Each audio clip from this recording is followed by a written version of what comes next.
and devotion as sovereign never wavered. Through times of change and progress, through times of joy and celebration. Prince Harry, crowned king, in secret, just as princess, and exposes their father's final, hidden wish. Behind the palace gates and far from the public eye, King Charles quietly signed a document that rewrote the future of the monarchy. In it, he named Prince Harry, not William, as his true heir. Now, Princess Anne has come forward, revealing everything. Why did the king break centuries of tradition? What drove him to bypass his eldest son? And how did the royal family hide this explosive truth for so long? From moral reckoning to internal betrayal, what we've uncovered is more than a succession twist. It's a royal reckoning. Stay with us. What if everything you thought you knew about the British royal succession was about to change forever? Imagine waking up one day to discover that the line to the throne, the very foundation of centuries-old tradition, has been quietly rewritten behind closed palace doors. Not by the man everyone expected, but by a twist so shocking it could send shockwaves through the monarchy and across the world. What if Prince Harry, the younger son often sidelined by history and headlines, is suddenly named the true heir to King Charles's throne, bypassing his older brother Prince William? Before we continue, please hit the like button, subscribe to the channel, and turn on the notification bell for updates. Today, we're diving deep into this jaw-dropping revelation, a secret royal document that Princess Anne, the Queen's fiercely loyal daughter, has just brought to light. According to her stunning disclosure, King Charles himself, in the final chapter of his reign, secretly amended the line of succession to crown Prince Harry as his true heir. This wasn't a public announcement. It wasn't a palace press release. It was a move so discreet and so strategic that no one saw it coming. Why would King Charles bypass William, the prince who has long been groomed for kingship? What does this moral clarity and modern vision he spoke of really mean? And what does this seismic shift tell us about the future of the British monarchy? In the next half hour, we'll unravel the mystery behind the amendment, explore the dramatic fallout, and examine what this means not only for the royal family but for the millions who watch their every move. From secret meetings in palace corridors to whispers that have now become headlines, this is the story of power, loyalty, and a monarchy at a crossroads. Have you ever wondered what it takes to be a true heir? Is it simply birthright? Or is it something deeper, something more aligned with values, vision, and the ability to lead a modern institution into the 21st century? Stay with me, because the answers you'll hear today will challenge everything you think you know about royal history. We'll hear from insiders, experts, and royal watchers, and even touch on the possible legal battles that could reshape centuries of British tradition. By the end of this video, you'll understand the true weight of King Charles's final wish and why it has sparked one of the most dramatic succession stories in recent memory. So buckle up. This isn't just royal gossip or palace rumor, it's a royal revolution in the making. And it all started with a quiet, secret document and a revelation from Princess Anne herself. For centuries, the British monarchy has operated under one of the most rigid and deeply rooted institutions of inheritance in the world. The line of succession to the throne has never been just a matter of family. It's a legal framework, a cultural tradition, and a symbol of continuity in a constantly shifting political landscape. Understanding the weight of King Charles's alleged amendment to this historic process requires a deep look into how the line of succession has worked, how it's changed over the years, and why his decision to favor Prince Harry over Prince William is not just shocking. It's revolutionary. The British line of succession follows a relatively straightforward principle, primogeniture. In its traditional form, this meant the throne passed to the eldest son of the reigning monarch. For generations, the preference was clear: males took precedence over females, even if the female was older. It wasn't until 2013, with the Succession to the Crown Act, that absolute primogeniture was officially adopted. This change meant that gender would no longer determine the order in which members of the royal family ascended the throne.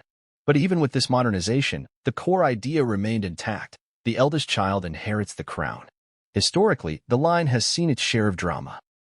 From Henry VIII's obsession with producing a male heir, which led to the formation of the Church of England, to the abdication crisis of 1936 when Edward VIII gave up the throne to Mary Wallis Simpson, an American divorcee. The idea of succession has always been tightly bound to both personal and political choices. The monarchy has adapted over time, but every shift has come at a cost, whether in public trust, institutional stability, or family unity. Prince William, born in 1982, has long been groomed as the heir apparent. From his earliest days, royal watchers, journalists, and biographers documented his every move. He attended elite schools, served in the military, and took on increasingly prominent royal duties. When he married Catherine Middleton in 2011, the image of a future king and queen was cemented in the public consciousness. The British public, and indeed much of the world, saw William and Kate as the modern face of the monarchy. Young, relatable, and deeply rooted in tradition. Prince Harry, by contrast, was the spare. Born in 1984, he was always the second son, destined to support the crown rather than wear it. His role came with less pressure but also less purpose. Harry's public image has oscillated over the years, from the fun-loving, rebellious younger brother caught in tabloid scandals to the heroic soldier serving in Afghanistan. But no matter the narrative, Harry was never considered a serious contender for the throne. That wasn't just perception, it was law. He was third in line, then fourth after William's first child, and continued to move down the list as William's family grew. So how does a man so far removed from the throne suddenly become the chosen heir? To fully grasp the gravity of this development, we must understand how rigid the line of succession has been, and how few have dared to challenge it. The last serious alteration to succession caused a constitutional crisis. When Edward VIII abdicated, it wasn't just a family affair, it was a national and political scandal. Parliament had to be involved. The church weighed in. The monarchy almost split under the strain. That moment shaped how future generations approached royal duty, personal freedom, and the limits of individual choice within the institution. The idea that King Charles might have quietly rewritten the line of succession behind closed doors, with no parliamentary input and no formal public declaration, runs counter to every known precedent. It raises constitutional questions, legal dilemmas, and, perhaps most significantly, moral ones. Why would a monarch, steeped in history and tradition, choose to go against the grain? To answer that, we have to examine not only the historical mechanics of succession but the personalities at play. King Charles is not Edward VIII. He waited longer than any heir in British history to ascend the throne. His reign began with high expectations and intense scrutiny. While his mother, Queen Elizabeth II, was seen as a stabilizing force throughout her 70-year reign, Charles has often been perceived as a more divisive figure, outspoken on issues ranging from climate change to architecture. His relationship with his sons has always been complex. Charles's bond with William is widely regarded as dutiful but occasionally strained. William, in many ways, is the product of both Charles and Diana, disciplined yet compassionate, private yet bound by duty. With Harry, the story is different. Charles's connection with his younger son has been turbulent, especially in recent years following Harry's explosive interview with Oprah Winfrey, his and Meghan's Netflix documentary, and the publication of Harry's memoir, which leveled serious accusations against royal family members. And yet, some insiders say that despite the public fallout, Charles always harbored a unique fondness for Harry. Unlike William, who embraced the royal mold early, Harry has always struggled with it. His emotional vulnerability, his battle with mental health, and his desire to carve his own path have endeared him to parts of the public that find the monarchy too cold or detached. To them, Harry is the royal who broke free, the one who speaks from the heart, who walks the walk when it comes to charity, activism, and personal growth. That might be exactly what Charles meant when he reportedly cited moral clarity and a modern vision in naming Harry as his successor. In bypassing William, the heir long seen as the safe bet, Charles might be making a statement, not just about the future of the monarchy, but about the kind of leadership he believes the world needs. But this is not just about who sits on a throne. It's about identity, tradition, and the evolving nature of power. If the monarchy is to survive into the next century, it must evolve. Perhaps Charles sees in Harry not a rebel but a reformer, someone unafraid to challenge outdated norms and represent a new era of authenticity. Still, even the king cannot act entirely in secret, or can he? That's the tension at the heart of this story. Legally, the line of succession is governed not just by royal prerogative but by parliamentary statute. The Act of Settlement 1701, the Royal Marriages Act 1772, and the more recent Succession to the Crown Act 2013 all outline the rules. To alter them, you typically need an Act of Parliament or, at the very least, the assent of the other Commonwealth realms, where the British monarch is also head of state. It's not something that can be done with the stroke of a pen, or is that what has changed? Could Charles have found a loophole, a legal backdoor, or a secret mechanism within royal protocols that allowed him to record his wishes for succession privately, to be acted upon after his passing? And if so, does that wish carry any legal authority, or is it simply a symbolic gesture, an expression of love, regret, or hope? Whatever the answer, one thing is certain: we are no longer in the realm of historical precedent. We are in uncharted waters, where tradition meets transformation, and where the actions of a single monarch could alter the course of history for generations to come. This revelation has ignited a fierce debate among constitutional experts, political figures, and the public. Is it possible to honor King Charles's final wish without tearing apart the very fabric of the monarchy? And how will Prince William, long destined to be king, respond to being quietly bypassed? These are not just hypothetical questions. They are the seeds of a royal storm, one that may shake Buckingham Palace to its core. The phrase heir and spare has haunted the younger siblings of British monarchs for centuries. In this seemingly innocuous rhyme lies a brutal truth. One child is born to rule, the other to support, to serve, and to stand ready should tragedy strike. Prince Harry, born on September 15, 1984, was the quintessential spare. From the moment he drew breath, his path was predestined to bolster his brother William's royal future and to ensure the continuity of the monarchy should something happen to the heir. But what no one anticipated was that this so-called spare would one day be elevated, not by accident, but by choice. That he would one day become the focus of a monarch's most radical and controversial decision. To understand the magnitude of Prince Harry's alleged elevation to the position of future sovereign, we must trace his journey not just as a royal, but as a man shaped by loss, burdened by expectation, and ultimately transformed by love, conflict, and an unwavering desire for purpose. Prince Harry's early life was lived under the long shadow of royal tradition. As the second son of then Prince Charles and Princess Diana, he was both cherished and confined. His childhood was punctuated by fleeting moments of normalcy, school outings, charity events, family holidays, but also by relentless media scrutiny and rigid protocol. The death of Princess Diana in 1997, when Harry was just 12 years old, marked a devastating rupture in his life. That loss, seared into the memory of a nation, was experienced by Harry in the cruel spotlight of public grief. The image of him walking behind his mother's coffin, stoic and solemn, became iconic, a boy forced to suppress his emotions for the sake of appearance.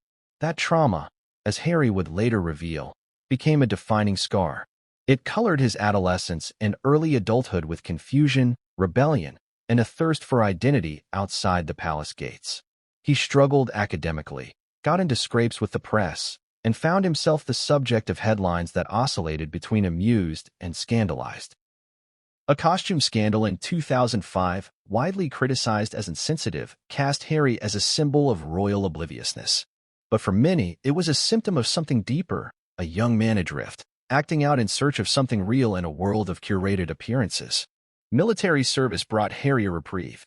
He joined the British Army in 2005 and served for 10 years, including 2 tours in Afghanistan. This period of his life proved transformative.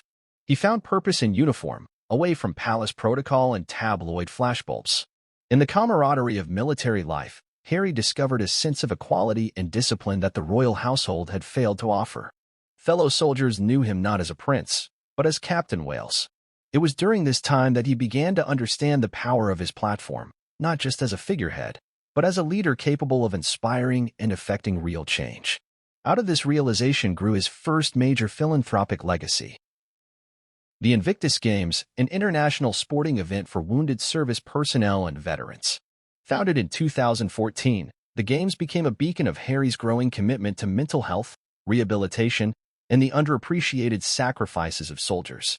Here was a royal who was not content with ribbon cuttings and polite applause.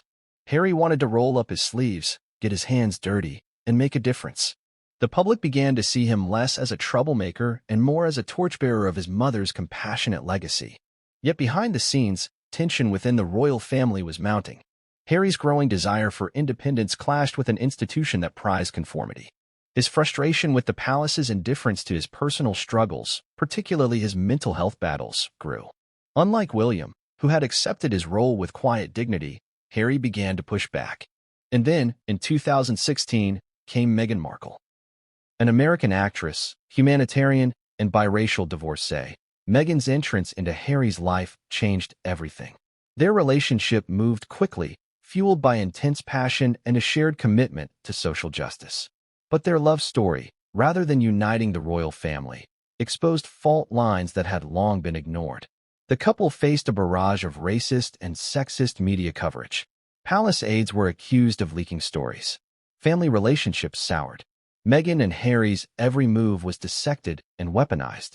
The breaking point came in 2020 when the couple announced their decision to step back from royal duties, a move that would become known as Megxit.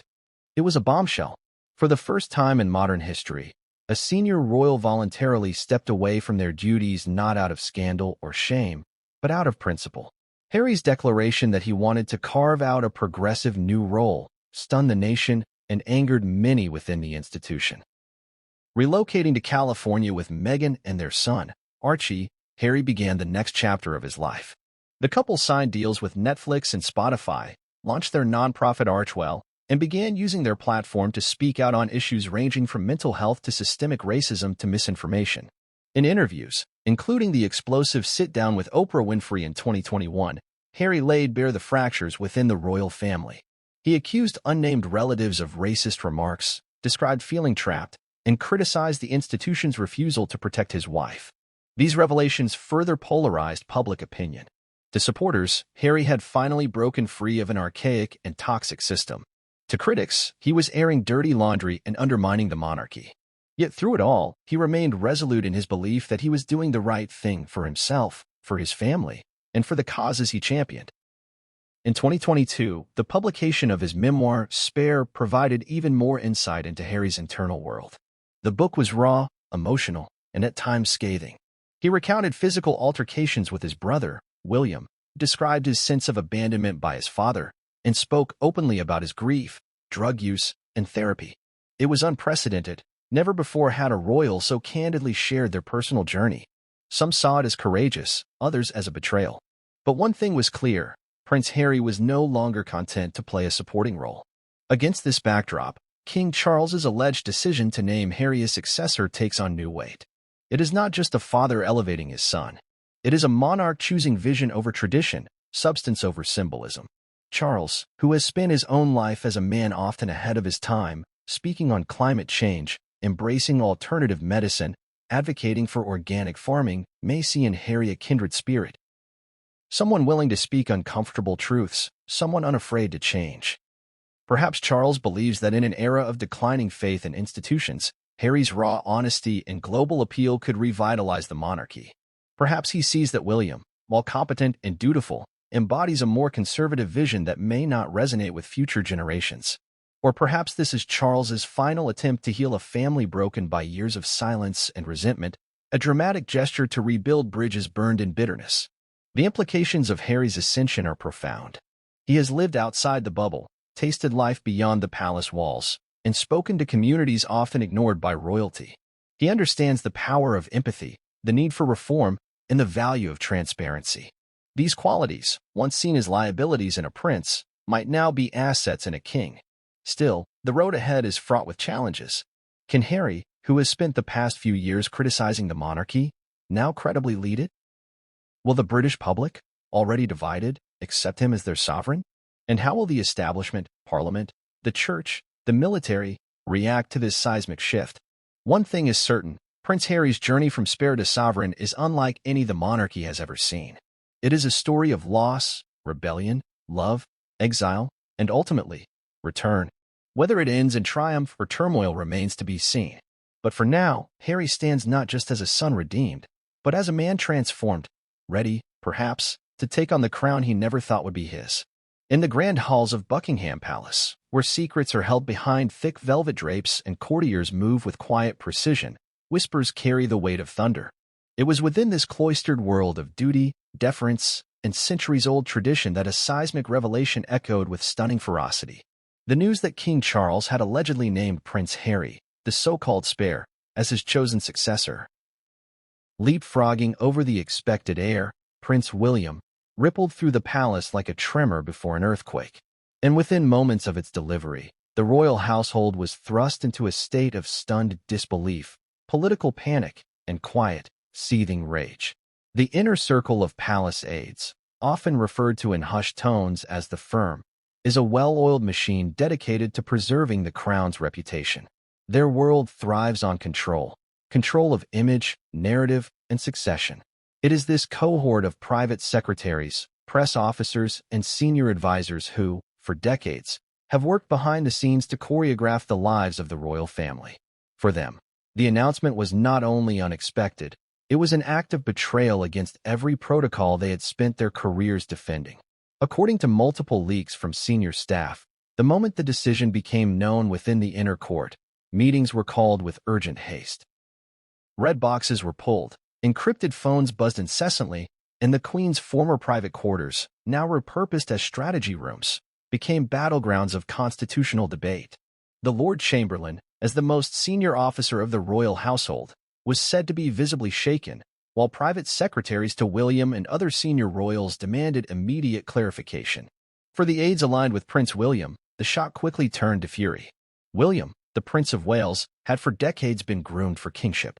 His schedule was meticulously curated to prepare him for the throne.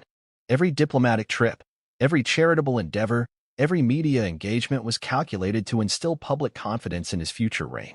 Now, all of that preparation, all of that investment, had seemingly been invalidated in a single, stunning decision. While aides loyal to William protested behind closed doors, those closer to King Charles reportedly urged caution and demanded silence, wary of the optics of open rebellion within the palace. One high-ranking courtier reportedly advised staff to hold the line, warning that any leaks could spark a constitutional crisis. But the dam had already cracked. By nightfall, rumors had begun circulating among the wider palace staff and even among select members of parliament. What followed was a flurry of damage control. Press offices were instructed to prepare alternative statements, depending on whether the king would confirm, deny, or defer the announcement. Lawyers from the royal legal team were brought in to analyze potential ramifications under the Regency Acts and the Act of Settlement. At the heart of this frantic activity was a single, unsolvable problem. There was no precedent for such a decision, and no clear path forward that wouldn't invite chaos. Meanwhile, inside the royal family itself, the mood was anything but unified. Prince William, whose public persona has long been characterized by stoicism and restraint, is said to have reacted with icy silence upon being informed. Sources within Kensington Palace described the atmosphere as funereal. William reportedly summoned his top advisors, including his longtime private secretary Jean-Christophe Gray, and began preparing a formal request for an audience with the king. That meeting, scheduled for the following morning, would be one of the most critical encounters between father and son since the monarchy's modern inception. According to palace insiders, the meeting was tense and deeply personal. William demanded to know whether the reports were true and on what basis Harry had been selected over him. King Charles, ever the tactician, offered neither confirmation nor denial, instead urging his son to consider the broader vision for the monarchy's survival in the 21st century. The confrontation reportedly ended without resolution, and William returned to Kensington visibly agitated. That night, palace sources claimed, he canceled all engagements for the next 48 hours and instructed his team to go into full communications lockdown. Princess Catherine, known for her quiet influence and measured diplomacy, is said to have been both stunned and deeply hurt by the decision. For years, she had supported William not just as a spouse, but as a future queen-in-waiting. She had borne the pressures of royal life with grace, endured public criticism without complaint, and played her part flawlessly in maintaining the monarchy's image. The idea that her family's future had been so abruptly reshaped without consultation reportedly left her reeling. Elsewhere in the family, reactions were mixed. Prince Edward and Sophie, the Duke and Duchess of Edinburgh, were said to have responded with concern but attempted to remain neutral. Princess Anne, the ever-pragmatic royal stalwart, allegedly questioned the constitutional feasibility of the move, urging caution and discretion. But it was Queen Camilla, according to palace chatter, who responded with the greatest anger. As King Charles's closest confidant and political partner, Camilla was not just a figurehead. She had been instrumental in helping to manage royal affairs and mediate family tensions. Her reaction to the news was, by all accounts, one of shock and indignation. Some close to her suggest she viewed the decision as a betrayal of the carefully built hierarchy that had taken decades to stabilize. In private, she is said to have warned Charles that such a move would tear the family apart and damage the crown beyond repair. Among the broader staff and junior royals, confusion reigned. Some feared for their positions should a new regime under Harry take hold. Others expressed quiet admiration, seeing in Harry a break from the cold rigidity of the past. Whispers of realignment within the court began almost immediately, as ambitious aides and advisors sought to hedge their bets and position themselves for survival in a potentially transformed monarchy. Outside the palace walls, the Prime Minister's office reportedly sought immediate briefings. The King's private secretary was summoned to Downing Street for an unscheduled late-night consultation. Questions swirled about what the decision might mean for the constitutional role of the monarchy. Would the public accept such a dramatic shift? Would Parliament need to be consulted? Would this set a dangerous precedent, undermining the line of succession? The constitutional scholars and legal advisors consulted during these early hours were divided. Some argued that the monarch retains the royal prerogative to name a successor, provided Parliament does not object. Others insisted that any such deviation from established succession would require a full constitutional review, potentially involving not only the British Parliament, but also those of the Commonwealth realms, Canada, Australia, New Zealand, and more, where the British monarch remains head of state. This legal uncertainty only deepened the turmoil inside the palace. While Charles may have intended the move as a unifying gesture, a way to restore harmony and modernize the monarchy, the result was a hornet's nest of competing interests, bruised egos, and legal ambiguity. As dawn broke on a rattled institution, crisis teams were assembled in every royal residence. Draft statements, press embargoes, and contingency plans were circulated. But beneath the procedural scramble was something deeper, a growing realization that the old order had been irrevocably shaken. No longer could the palace rely on silent obedience and careful stage management. The decision had sparked something primal. A battle not just over a crown, but over what kind of family, what kind of institution, and what kind of country the monarchy was meant to serve. In the days that followed, the palace maintained an official silence, refusing to confirm or deny the reports. But behind the scenes, alliances were shifting, grievances were being aired, and the future of the House of Windsor hung in the balance. For those who had spent their lives upholding the system, the unthinkable had become real. Despair was no longer in the shadows, and the path ahead, once so meticulously charted, now vanished into uncharted waters. As news of King Charles's secret amendment to the succession plan spread, it ignited an unprecedented firestorm across the United Kingdom and the Commonwealth. This section examines the wide range of reactions from the public, media outlets, political commentators, and royal watchers.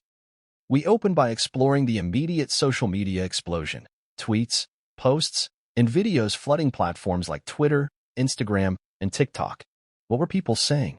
Was there overwhelming support for Prince Harry, or fierce backlash defending Prince William? The section will analyze key hashtags and viral moments that encapsulated the nation's divided sentiments. Next, the focus shifts to the traditional press. From tabloid sensationalism to broadsheet analysis, newspapers and magazines offered contrasting takes. Some framed Harry as the modern, progressive choice deserving of the throne, while others accused the king of nepotism and questioned the legitimacy of bypassing William. We will quote editorial excerpts and opinion pieces that highlight these opposing narratives. We will also cover reactions from political figures, MPs, former prime ministers, and Commonwealth leaders, who weighed in on what this means for constitutional monarchy and national stability. Are there calls for reform? Or is this viewed as a private family matter? How might this affect relationships with Commonwealth realms where the British monarch remains head of state? Public opinion polls released in the wake of the announcement will be examined to understand broader societal attitudes toward the monarchy and the succession shakeup. We delve into how younger generations perceive this change compared to older demographics and what this might mean for the monarchy's future relevance. The section concludes with expert commentary from royal historians and political analysts who provide context on how this crisis compares to previous royal upheavals. What are the parallels, and what lessons could be learned? Can the monarchy survive this internal rift without losing public trust? Among the swirling chaos that engulfed the monarchy, one voice emerged with unexpected clarity and strength: Princess and the Princess Royal. Revered for her stoic demeanor and unwavering dedication to duty, and has long been a figure of quiet influence within the royal family. Yet few anticipated that she would be the one to reveal King Charles's most consequential secret, the amended succession document naming Prince Harry as his true heir. This section explores Anne's unique role within the monarchy and her motivations for stepping into the spotlight. For decades, she has been regarded as the unsung hero of the royal family, clocking more public engagements than most of her relatives and shunning drama for service. But this act, delivering the late king's final and secret will, marked a bold and potentially destabilizing move. Why did she do it? And what does this say about her views on tradition, monarchy, and family loyalty? We revisit the timeline leading to her revelation. Royal insiders note a string of private meetings between Anne and Charles in the final months of his life. Reports describe hushed conversations, extended garden walks, and secure communications, possibly laying the groundwork for what Anne later called her last act of duty to my brother. Was she entrusted with the document by Charles himself? Did she face pressure to keep it hidden, or was she fighting against an internal effort to bury the truth? Anne's decision to go public was met with both admiration and skepticism. In this section, we examine public and institutional reactions to her revelation. Some heralded her as a guardian of Charles's true wishes, while others accused her of exacerbating royal divisions. We examine her brief but powerful public statement and the press conference that followed, in which she laid out the facts with characteristic precision. We also explore the dynamics between Anne and other key family members, especially Prince William and Queen Camilla. Did her relationship with William deteriorate? How did Camilla respond to her stepping forward? Tensions reportedly ran high behind palace walls, with some suggesting that Anne's credibility and loyalty were under siege by factions intent on maintaining the original line of succession. Interviews with historians and royal commentators paint a nuanced picture of Princess Anne's role in this seismic shift. Her lifelong reputation for honesty and pragmatism gave weight to her words, even in the face of intense scrutiny. Moreover, her actions challenge long-standing assumptions about who holds influence in the royal institution. Not always the throne's heir, but sometimes the person standing quietly beside it. As this section concludes, we reflect on how Anne's intervention has redefined her legacy. Once considered a behind-the-scenes royal, she now stands as a pivotal figure in one of the monarchy's most dramatic transformations. Her decision may have changed the course of royal history, but it also opened the door to fresh questions about transparency, legacy, and the enduring power of a trusted confidant. In the days following the public revelation by Princess Anne, attention turned rapidly to another powerful figure inside Buckingham Palace, Queen Camilla. As the consort of the late King Charles and a central player in royal operations, Camilla's reaction to the seismic news of Harry being named heir instead of William drew scrutiny like never before. For years, her role had been viewed with suspicion by some members of the public, especially in light of her controversial history with Charles. But now, with the monarchy at a crossroads, Camilla stood at the heart of what some insiders described as a desperate counterlot. This section delves into the inner sanctum of the palace, where whispers of Camilla's alleged efforts to suppress or discredit King Charles's amended succession plan began to emerge. According to multiple reports and leaked memos from royal aides, Camilla was said to have been aware of Charles's wishes in the final weeks of his life and had strongly opposed them. She reportedly believed that naming Prince Harry as heir would plunge the monarchy into scandal, fracturing the already fragile institution and throwing its future into uncertainty. Sources close to the Queen consort describe heated exchanges behind closed doors. In one instance, she allegedly confronted Charles about the document, calling it a mistake born of emotional turmoil. Palace insiders suggest that Camilla even attempted to influence key legal advisors to disregard the amendment on the grounds that it lacked parliamentary vetting. These alleged actions, if verified, would paint a picture of a queen attempting to overwrite her husband's final wishes in favor of a more politically stable alternative, Prince William. Camilla's relationship with Prince William further complicates the narrative. Though their alliance has been characterized by mutual pragmatism, tensions have always lingered beneath the surface, particularly given William's loyalty to his late mother, Princess Diana. Camilla may have viewed William not just as the logical successor, but as a personal shield, an heir whose ascension would protect her legacy and position. In contrast, Harry's return to the royal fold, especially under such unprecedented circumstances, could have drastically reshaped the public narrative surrounding Camilla's past and reignited long-dormant controversies. Media reactions to Camilla's alleged involvement were swift and polarized. Tabloids speculated wildly, with some portraying her as the mastermind behind a palace cover-up, while others defended her as a stabilizing presence trying to uphold the monarchy's dignity during a time of chaos. Meanwhile, royal commentators debated her constitutional authority, or lack thereof, over succession matters. Although she held no direct legal power in changing or challenging the king's final wishes, her influence in palace operations was not to be underestimated. Leaked documents from within the royal household revealed a flurry of activity in the days following King Charles's passing. These included urgent meetings between Camilla and senior courtiers, memos suggesting legal ambiguity in Charles's succession document, and attempts to schedule meetings with prime ministerial advisors. These actions raised alarm bells among royal watchers who saw in them the early stages of a coordinated campaign to block Prince Harry's unexpected rise. Adding to the intrigue were reports that Camilla attempted to reach out directly to Princess and to dissuade her from going public. While and did not comment on the nature of those conversations, insiders suggested that and found the Queen Consort's pressure to be both inappropriate and counter to the king's instructions. Some have gone further, speculating that Camilla underestimated Anne's loyalty to her brother and the strength of her convictions. This section also examines Camilla's public behavior during this turbulent period. Though she maintained a composed image during official engagements, those who observed her closely noted a marked change. Her usual charm appeared strained, her interactions more curt, and her statements notably devoid of the warmth she often exuded. Speculation mounted that behind the palace doors, Camilla was orchestrating a campaign of subtle resistance, leveraging alliances with courtiers, and possibly even appealing to senior royals to collectively reject the amended succession.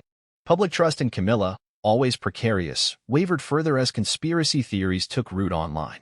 Some suggested she had been the architect of a long-standing plan to consolidate the throne through William, while others accused her of silencing dissent within the palace. Even as many dismissed these claims as unfounded, the sheer volume of speculation underscored how divisive her presence remained, especially in moments of royal crisis. What remains unconfirmed, but increasingly discussed, is the possibility that Camilla may have approached legal channels to challenge the amendment. While UK law dictates that a monarch can choose their successor, it is generally done in coordination with Parliament and the Privy Council. Any deviation from this traditional pathway raises legal and constitutional questions that remain unresolved. If Camilla did, in fact, push to legally nullify the king's final wish, it would mark an extraordinary move, unprecedented in the modern era of British monarchy. As this section draws to a close, the focus sharpens on the clash of personal legacy and institutional survival. Camilla, long seen as a master of quiet influence, may have overreached in a moment of desperation. Whether she acted out of fear for the monarchy, personal ambition, or a complex mix of both, her response to the amended succession plan has reshaped public perception and reopened long-standing rifts within the royal family. The entire crisis engulfing the British monarchy, one of the most seismic in recent royal history, revolved around a single piece of paper, the final amendment to King Charles's succession plan. Signed, sealed, and allegedly stored in a secure royal vault weeks before his death, this document was not only a symbolic expression of a father's will but also a legal statement with potentially transformative implications for the future of the crown. What exactly did it contain? And what legal weight did it carry? At the heart of the controversy was the shocking declaration that Prince Harry, and not Prince William, was to succeed the late monarch. According to insiders, King Charles had grown increasingly reflective in his final months. Facing not only health issues but also a waning public approval rating, he became obsessed with the future of the monarchy and the moral weight of his decisions. One aide described it as a reckoning, where Charles wished to rectify the emotional and institutional scars left by decades of family discord. The document was reportedly drafted under intense secrecy, involving only a few trusted confidants and legal experts with top-level clearance. Among them were two longtime royal lawyers and the king's private secretary, who allegedly helped him navigate the constitutional maze surrounding the line of succession. The king's aim, according to those close to him, was not to spark chaos but to course-correct, to address perceived injustices and reconnect the monarchy with its moral compass. The amendment itself, based on leaked portions shared by whistleblowers, was direct in its language. It stipulated that upon his death, his second son, Prince Harry, would ascend to the throne, bypassing the traditional heir, Prince William. It cited both personal and historical justifications, a belief that Harry embodied a more progressive and compassionate model of leadership, a hope that his outsider status could help heal public skepticism, and most strikingly, an assertion that the spirit of monarchy must evolve to survive. Legally, the document walked a precarious line. The British monarchy is governed not just by tradition and bloodline, but by laws dating back centuries. Succession is traditionally guided by the Act of Settlement 1701 and the Royal Marriages Act 1772, and more recently, the Succession to the Crown Act 2013. While these laws outline the structure and order of succession, they do not entirely preclude a reigning monarch from expressing preference, especially if supported by the Privy Council and Parliament. This is where the controversy exploded. The amendment was not vetted by Parliament nor presented to the Privy Council prior to the King's death. Instead, it was kept confidential, with the King apparently trusting that its moral gravity would be sufficient to compel compliance. Critics immediately questioned the document's legality, calling it a well dressed up as law. Legal analysts across the UK media pointed out that while a monarch's wishes could carry great influence, they did not, in and of themselves, possess binding legal force unless codified through the proper channels. Defenders of the King's decision pushed back, arguing that constitutional monarchs are not powerless figureheads. They contended that Charles was within his rights to issue a letter patent, a formal document that could potentially reframe the line of succession, subject to posthumous validation. In this view, the King had not broken the law but rather used a rarely exercised royal prerogative to signal a change, trusting that the government and royal family would act in accordance. But even among legal defenders, there was unease. Without parliamentary assent or Privy Council endorsement, the document stood on shaky ground. This ambiguity thrust the UK into an unprecedented constitutional dilemma. Should the nation honor a dying king's wishes or uphold the rigid structure of traditional succession laws? Public reaction to the leaked content of the amendment was mixed. A significant portion of the British public viewed Harry's potential return to the monarchy with suspicion, still smarting from the Sussexes' criticisms in interviews and documentaries. However, others saw in it a redemptive arc, the possibility of healing a fractured family and modernizing an institution that had often been criticized for its rigidity and lack of transparency. Adding layers of complexity was the timing of the leak. The document surfaced only after Princess Anne broke protocol and confirmed its existence, but further details began dripping out in what appeared to be a controlled manner. Some royal insiders believe the leak was strategic, aimed at shaping public opinion before any formal decision could be reached by the Privy Council or the sitting Prime Minister. Whether orchestrated by and or another party sympathetic to the late King's vision, the effect was undeniable. Public discourse shifted from incredulity to serious debate over the monarchy's future. Within the royal family, reactions to the document mirrored their personal rivalries and alliances. Prince William, according to a palace source, was blindsided and devastated. He reportedly believed that, regardless of Charles's private doubts, the line of succession was a sacred bond that should not be altered at the 11th hour. Others close to William saw the amendment as an attack, a betrayal born not of duty, but sentimentality. On the other hand, Prince Harry's camp remained cautious. Though no official statement was released, sources familiar with his inner circle said he was deeply conflicted. He had long expressed ambivalence about royal life, and the idea of stepping into the role of monarch, especially under such fraught circumstances, was not one he had ever publicly supported. Some speculated that Harry might even reject the crown, though doing so could be interpreted as rejecting his father's final wish. Meanwhile, legal scholars and historians were called upon for constant commentary. Most agreed that the document was more symbolic than binding unless Parliament acted. They noted that the last significant interference with succession occurred centuries ago, and in those cases, it was Parliament, not the monarch, who dictated the final outcome. Yet, precedent did exist for last-minute adjustments to royal plans, and Charles's high regard for tradition meant he likely believed he was acting within both legal and moral bounds. To complicate matters further, reports emerged that the Privy Council had received an encrypted version of the amendment prior to Charles's death but had failed to act on it in time. This raised even more questions. Was there a deliberate delay? Had internal factions suppressed the document until it became politically impossible to ignore? The council's silence in the aftermath only fueled speculation. International observers watched with growing interest. The Commonwealth, already fragmented by years of colonial reckoning and republican movements, saw in this turmoil a reflection of the monarchy's vulnerability. In countries like Canada, Australia, and New Zealand, debates reignited over whether it was time to sever symbolic ties with the crown altogether. Regardless of the final outcome in Britain, the amendment had triggered a ripple effect well beyond its borders.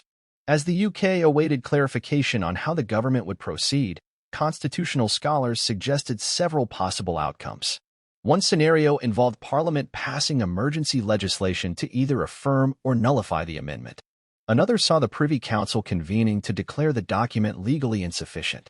The most radical option was for the sitting monarch, whoever that turned out to be, to voluntarily step aside or seek a referendum. All these options carried profound implications for the monarchy's legitimacy. In the meantime, the document continued to occupy both public imagination and elite discourse. It was read, dissected, and debated in media circles, university panels, and kitchen tables alike. Its very existence challenged the monarchy's central premise that it was above politics and insulated from personal emotion. King Charles had tried to rewrite the rules with the stroke of a pen. Whether history would regard him as visionary or reckless remained to be seen.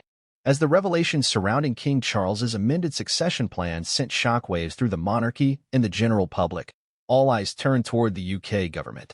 The monarch's death had already stirred an emotional response across the country, but it was this document, quietly penned before his passing and unearthed only after intense familial and institutional friction, that brought the government into an unexpected constitutional quagmire.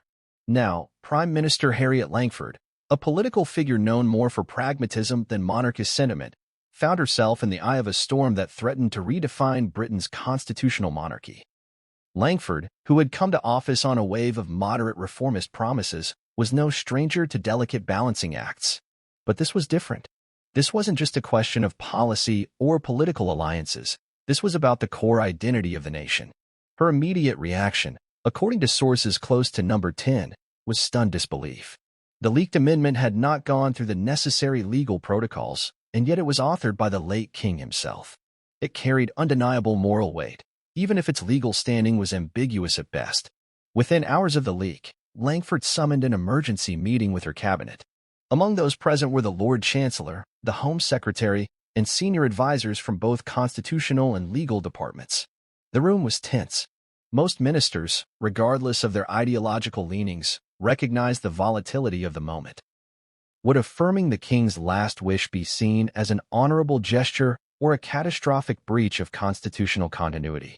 Conversely, would rejecting it be interpreted as political overreach or a necessary defense of parliamentary sovereignty? The primary legal question discussed during that session was whether the document, effectively a royal letter of intent, had any binding authority. The Succession to the Crown Act of 2013 had reaffirmed that succession was automatic and based on established order, meaning Prince William, as the eldest son, was legally next in line. No clause in the act permitted a monarch to override this by private decree. However, the Prime Minister's legal team pointed out a gray area. While the law was clear, it had never been tested under these unique circumstances, where a reigning monarch left behind a signed, confidential amendment with direct instructions for altering succession. Langford, ever cautious, requested a comprehensive legal opinion from the Attorney General.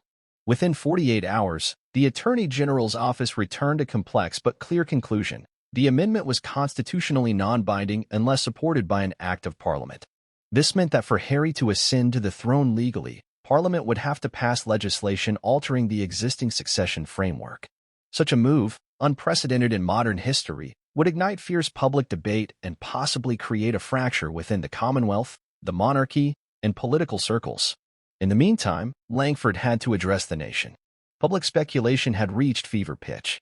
News outlets were conducting nonstop coverage, with pundits debating the morality, legality, and consequences of either honoring or dismissing King Charles's final wish. The Prime Minister's team knew a statement had to be crafted with precision. It needed to uphold the Constitution, reassure the public, and yet respect the late king's legacy. When Langford finally appeared before the press at Downing Street, her tone was measured.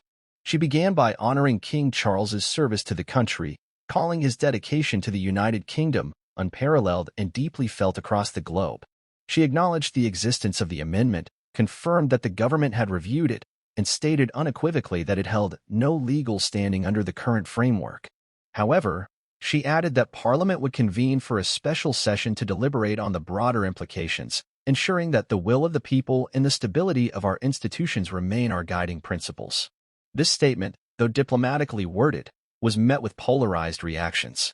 Constitutional purists applauded Langford for upholding the rule of law, while others accused her of dismissing a monarch's final, heartfelt directive. The debate quickly spilled over into Parliament itself. Backbenchers and senior MPs alike took to the floor in what became one of the most heated and emotional debates in decades. Labour MPs generally supported Langford's position, arguing that democratic legitimacy had to trump private royal preferences. Conservative members, particularly traditionalists, were more divided.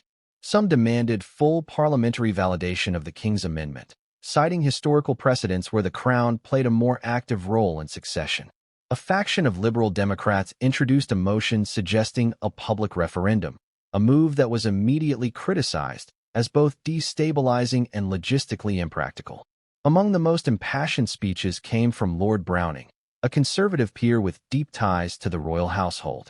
He called the document a cry for reform cloaked in tradition, and warned that ignoring it outright could shatter the moral authority of the Crown. Others, like Labour's Rachel Duncan, countered that we do not govern by dying wish, however noble the intention. Behind the scenes, Langford faced increasing pressure from both domestic and international voices. Leaders from Commonwealth nations expressed concern about the potential instability such a shift in succession could cause. In Canada, political leaders were already engaged in renewed debate about becoming a republic, and Australia saw a similar uptick in Republican rhetoric. The idea that an amendment, unsupported by legal foundation, could determine the future of the monarchy alarmed allies and adversaries alike. Meanwhile, public opinion remained sharply divided.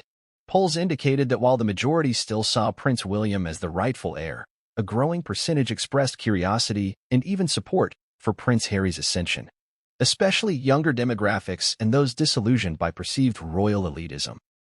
Social media became a battleground, with hashtags trending for both #CrownHarry and #KeepWilliam.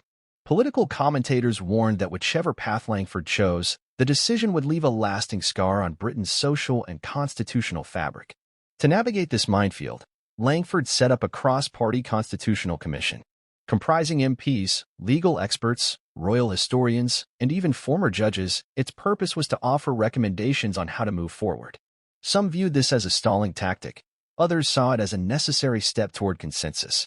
The commission was given 2 weeks to review the situation and deliver a report. Meanwhile, the official coronation date, initially set for Prince William, was put on indefinite hold. During this period of legislative paralysis, Langford continued to meet privately with members of the royal family, including Queen Camilla and Princess Anne.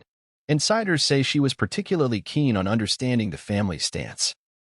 Reports suggested that Queen Camilla was furious at the idea of bypassing William, whom she viewed as the legitimate heir, and on the other hand, reportedly defended her late brother's decision and urged Langford to consider the ethical weight of Charles's final act. As pressure mounted, rumors swirled of a potential vote of no confidence within Langford's own party. Conservative hardliners accused her of undermining tradition, while progressive allies praised her for defending parliamentary democracy. Langford remained steadfast, refusing to let populism dictate policy. "Our Constitution must not be rewritten by impulse," she was overheard telling aides. The final commission report, released after 2 weeks of intense scrutiny, echoed Langford's earlier stance. It concluded that while King Charles's intentions were clear and heartfelt, the document lacked constitutional standing and could not override existing laws. However, it also recommended further parliamentary review into the monarchy's succession process and suggested the government explore reforms to allow future monarchs to formally express preferences through legally recognized channels. Armed with this report, Langford returned to Parliament. She called for a vote not on the amendment itself, but on whether to open formal debate into succession reform. The motion passed narrowly, indicating that even amid deep division, there was recognition that the monarchy, once the epitome of continuity, could no longer remain untouched by modern scrutiny. As the vote was counted, the House fell into a moment of silence, not out of decorum, but from the weight of the moment. For the first time in living memory, Parliament had acknowledged the need to re-examine the very structure of royal succession, prompted not by revolution or scandal, but by a monarch's dying wish. What remained unclear was whether Prince Harry would accept any potential role should Parliament swing in his favor, and what Prince William, once unquestionably destined for the throne, would do in response. The Prime Minister, for her part, had done what she believed was necessary: steer the country through uncharted waters without capsizing its constitutional vessel. But the journey was far from over.